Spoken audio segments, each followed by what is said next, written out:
Basically today we're on with stripping. We've took the temporary roof off, all the sheeting. We've got the crane here to actually start lifting the urns back on. So 14 months later, we're actually putting them after being repaired on the ground. They're basically now going back to the resting place where they started.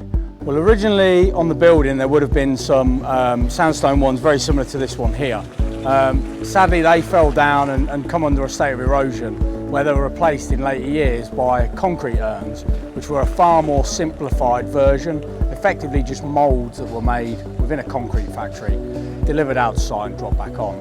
Very ugly, very basic, but not in keeping with the rest of the building. Now, a lot of the work we've been doing up here is removing all of the cement and concrete repairs. There have been a lot of concrete balusters. We've taken them off and replaced them.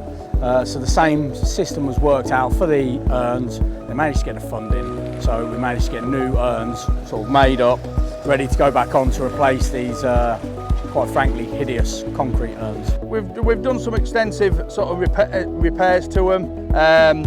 New stainless steel dowels in, because originally when we took the urns off, we found there was no dowels, or the dowels what were there were timber dowels. Effectively through the middle of the dowel into the pier below is a long stainless steel dowel with threaded bar, and it gets resined all the way through, so if it ever did break it's still held by the stainless steel rather than a timber dowel which will rot away in the next 20-30 years. Okay, so effectively what we have to do is we lift these urns up using a Lewis pin through here on a forklift. We build a stillage around it, which is a series of scaffold tubes to secure it in position onto elements of the urn that aren't decorative because they'll be very fragile. And then it's secured into that stillage. The crane comes over, lifts it up in the stillage and takes it up onto the scaffold. It's lowered down right next to where it's going to be situated. On the scaffold, the stillage is stripped off, and then using the Lewis pins, we lift the last 1 metre with the Lewis pins and we can drop them straight onto the dowel.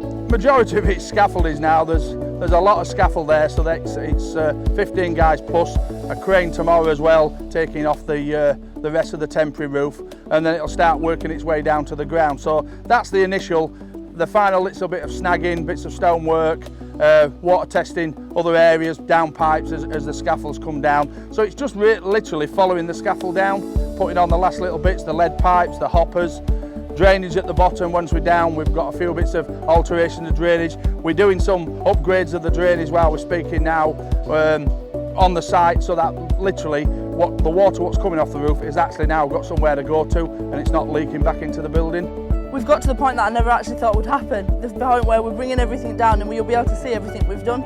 I mean, we do conservation work, so you might not actually see that we've even been there, but that's the point. It's that we all know that we've repaired it, but the general public might not know. You probably won't see what we've done, because when you do a historic building, you shouldn't see it. You should see that we've kept everything as it was, wherever possible. And I think we've come up with, between us working as a team, we've got where we want to be. And you know, as I say, we're finishing roughly on time where we want to be. And yeah, it's been a good project. Challenging at times, but a good project.